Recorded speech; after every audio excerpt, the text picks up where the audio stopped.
From Wall Street to Main Street to help small business owners have the same capital as corporate America and give them the same resources as a larger company. We cover business funding, business credit, scaling, business consulting, and much more.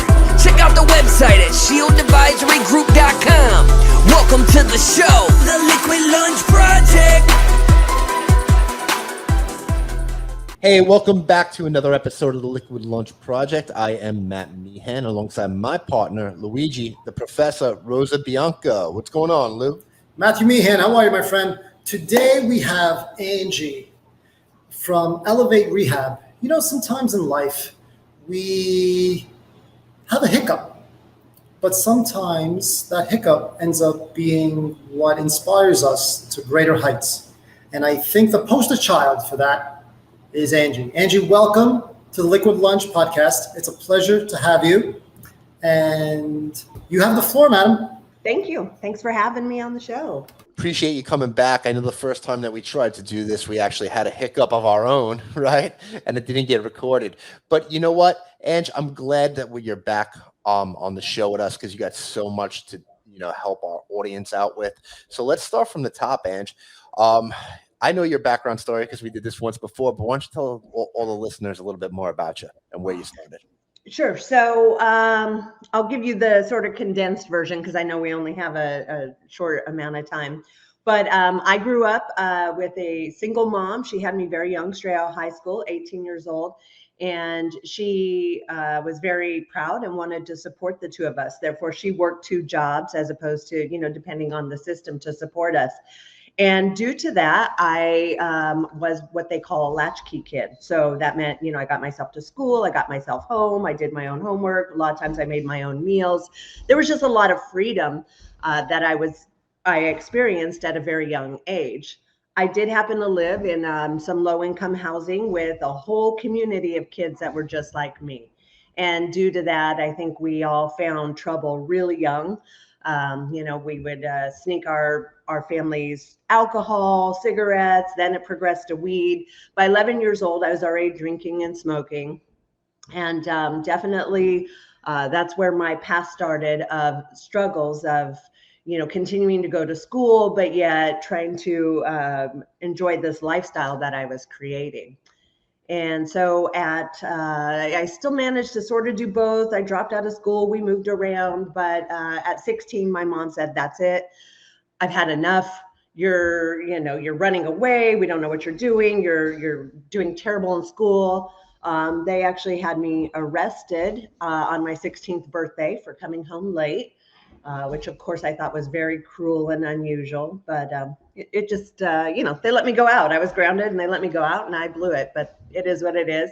And there's where I went to my first rehab. And that's unfortunately where I met a whole new group of people to run with, use with, do even harder drugs with, run away with, and continued on my track there. So I was a latchkey kid too, Ange. So I kind of understand that background, that philosophy. I had two working parents, as well that had their own issues, right?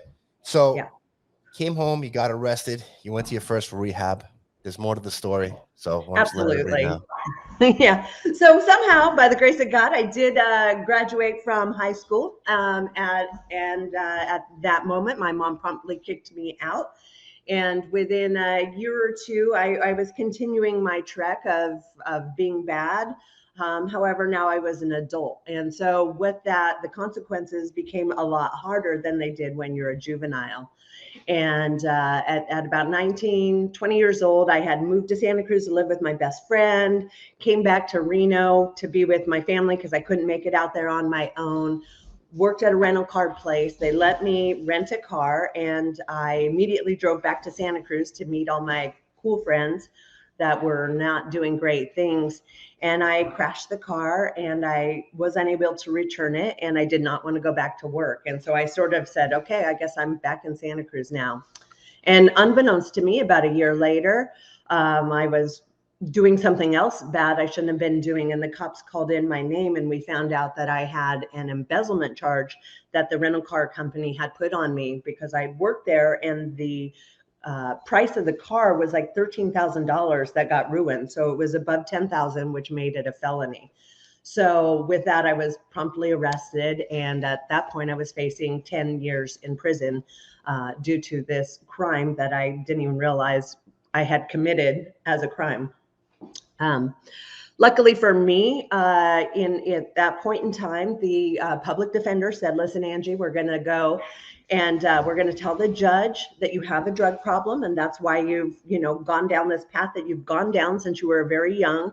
There's going to be some leniency there. This will get you to not go to prison. And I'm like, whoa, whoa, whoa. I don't have a drug problem. What are you talking about? And he's like, well, okay, but you are facing 10 years in prison at 20 years old. So let's just say you have a drug problem.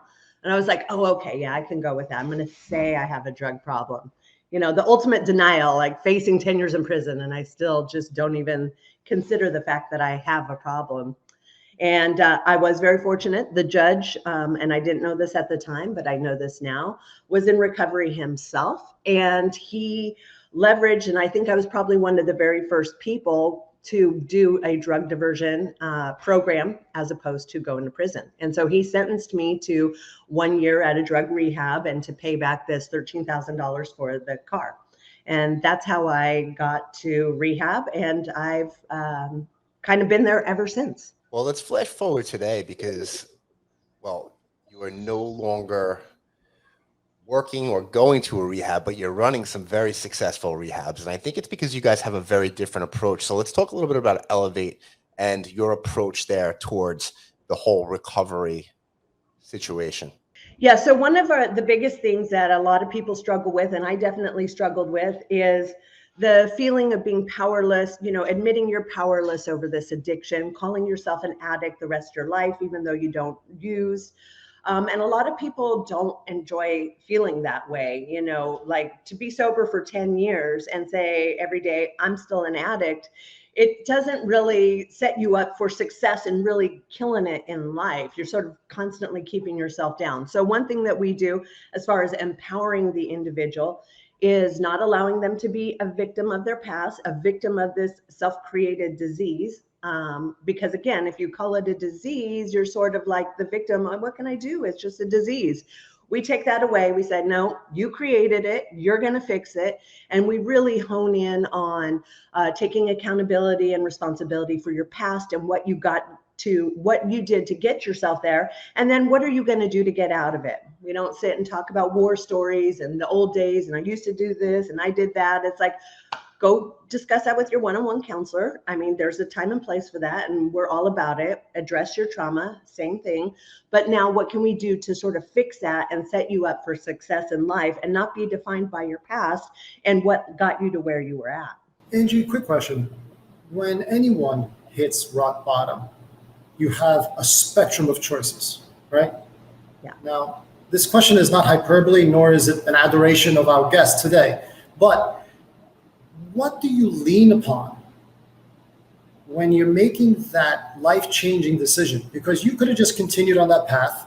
You could have taken any option in between, or you could have, excuse the pun, elevated yourself and not just help yourself, but then use those solutions and skills to help others. Like, was it just like a little bit of a self-anger? Was it a chip on your shoulder? Was it, I'm going to show them? Like, what did you lean upon every morning to inspire yourself for further growth?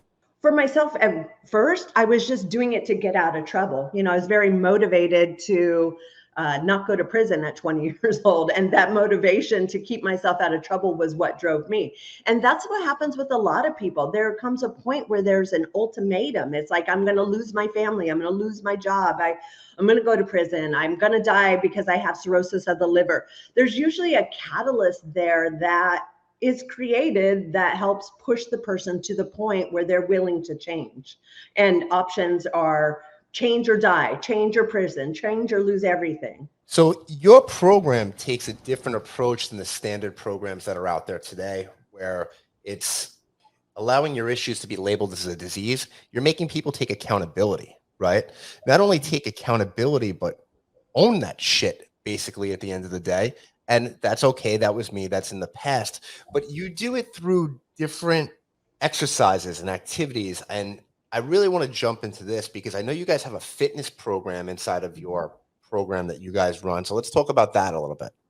Sure. So that's another thing that, passes as typical treatment is like get sober. And then a lot of people get more unhealthy. Women put on weight, everyone starts smoking because their peers are smoking, and it becomes a very unhealthy thing. And then when you don't feel good, you don't look good, and then you don't do good. So we took the opposite approach, which is we put in mandatory exercise.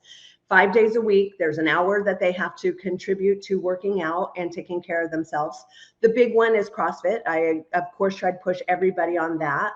Some people aren't physically capable to do that. We have yoga, mindful breathing yoga that they can do.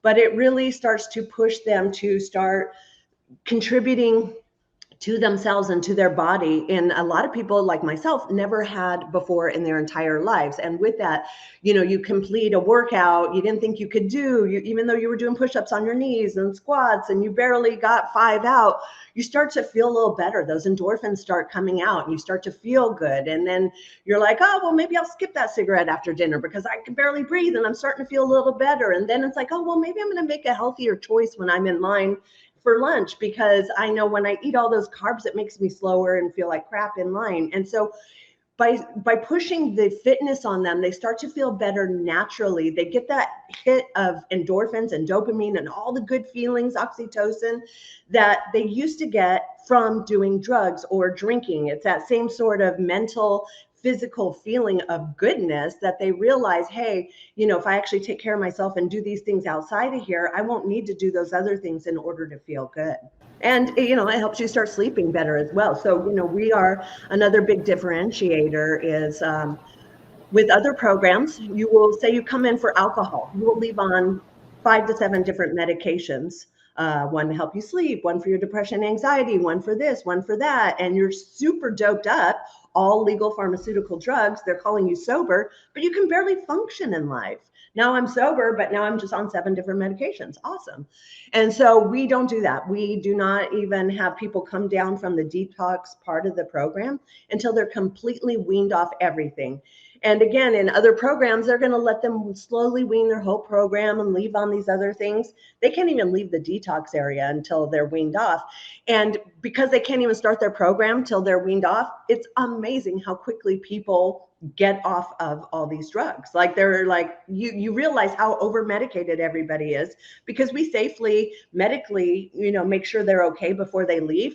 But we're talking about a 5 to 7 day process, as opposed to just staying on these drugs the rest of their life or slowly weaning down for 30 to 60 days. Angie, you don't build the type of business you have, both in quality and quantity, without mastering the bureaucratic mouse maze. Give our audience some tips, because a lot of our clients are in the home healthcare center, the medical sector, and you're relying upon municipal funding, state funding, federal funding. Give us some tips to try to figure things out, because it's a mess out there lately. It is hard. I mean, and it's constantly changing. When I first started, it was cash only. Like we didn't even want to deal with insurance. It was cash pay. And then obviously through the years, there's been a lot of changes where it was mandatory to have insurance. And then people didn't want to pay for rehab because they're paying so much for this insurance that they didn't even want to have.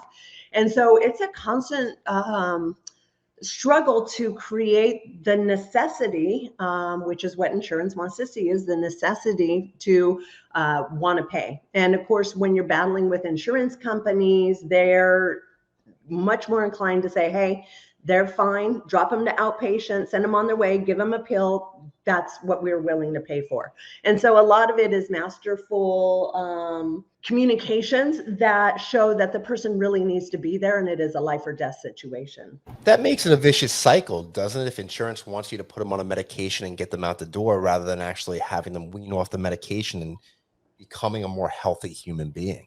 100%. And that's obviously cheaper for them. So that's the route they want to go. And it's, I don't want to get into conspiracies, but they're all in it together. The insurance, the pharmaceutical companies, like they're all in it together to give the least amount of help and service and maximize their profits. So in that same vein, tell us the pros and cons about trying to figure that out on your own versus having an in-house CFO and team that helps manage that? Because like we said earlier, it's a bureaucratic maze out there. Yeah, we tried it on our own. It's just a very difficult, and it's set up to be very difficult so that you give up halfway through, through the process, so it takes a team. We have an independent company. I have like 8 people that work internally just on insurance.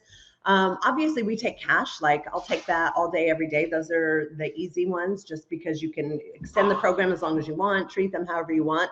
But when you're trying to play the game with the insurance companies, you've got to get somebody who's willing to go in there and they understand the process and they're willing to like go to bat for you or for your client, as it may be, so that you can get the proper coverage that you pay for, that you deserve, that you are owed. Hey, Ange, it looks like there's a trend going on in the rehab industry, not so much here in the United States, but outside of it, where people are using psychedelics to treat opioids, right? What's your take on that? I'd love to hear your opinion. Yeah, I've been seeing a lot of that as well, and actually been asked about that a lot.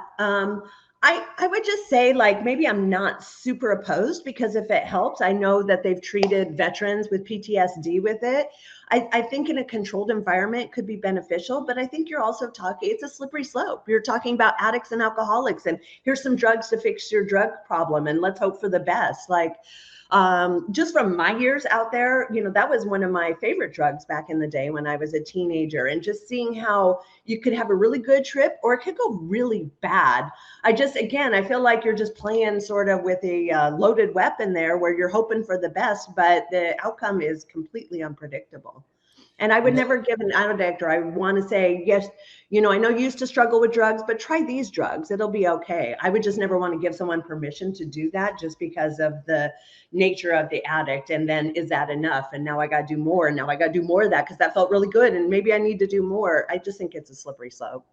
So there are actually states right now that have decriminalized a lot of hard drugs, so to speak. Whether you have a minimal amount on you, it doesn't matter. Right. Where do you think that's going to take us moving forward? I mean, I don't think it's going to be good. Unfortunately, I think decriminalizing it is good as long as there's an offer for help, like what happened with me, as opposed to jail time.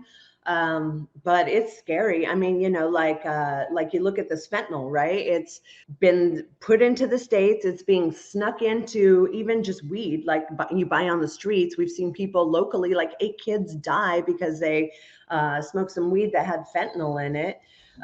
So, I mean, I think if you give the people and the free reign, we're just going to keep seeing more and more overdoses without any consequences, because it's like not criminalized. So it's like, what do they care? What do the dealers care? What is the people that are making these decisions care? Yeah, there's that argument that goes there that it says regulate it, decriminalize it, right? This way you won't have everything being cut up so much with what's not the actual drug, right?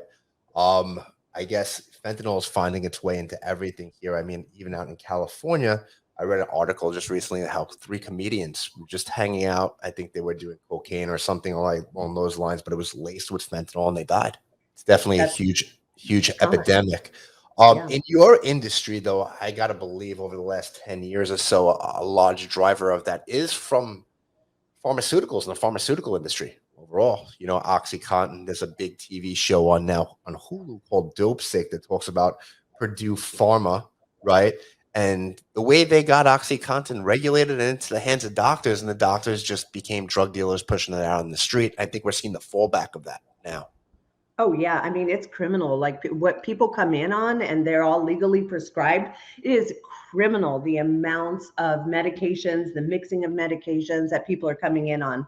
Like when I first started, every detox we did drug free, heroin, cocaine, crack, whatever. It was all drug free. It was not an easy process, but it was kind of good because it was a little painful. So they remembered what that felt like. But now we can't do that with anybody. Like everybody needs to be on a medical detox because you just don't even know. And 90% of the time, they don't even know the amount of different kinds of drugs, how much they're on, the mixing of all the different drugs. It's crazy what's happened. And it's all under the guise of doctors and pharmaceuticals and being legal. But it's terrible. It's really bad. Angie, walk us through how you can uneducate the participants of your program, right? Since birth, us in America, we've learned to take this medicine for that, take that medicine for that.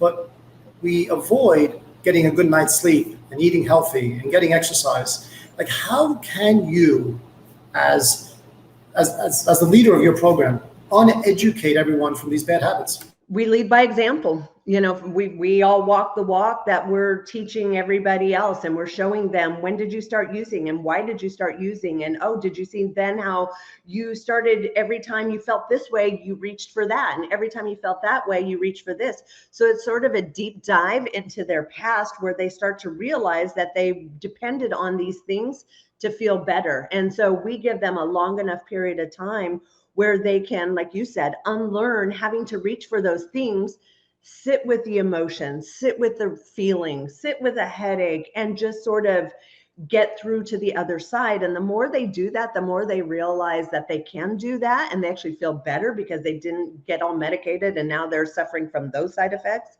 The more we can give them on time and a foundation and the wins that they can get from that, they'll take that out there.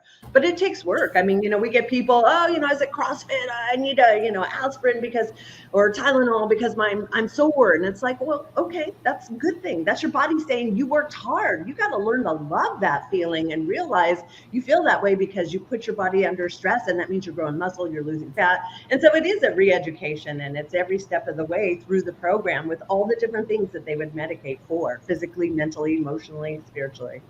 Angie, I have to keep picking your brain because I feel like you're a table of contents on small business growth. So one of the challenges you have is you actually work with your spouse. Tell us, how do you divide your day, and how do you not take your work home with you?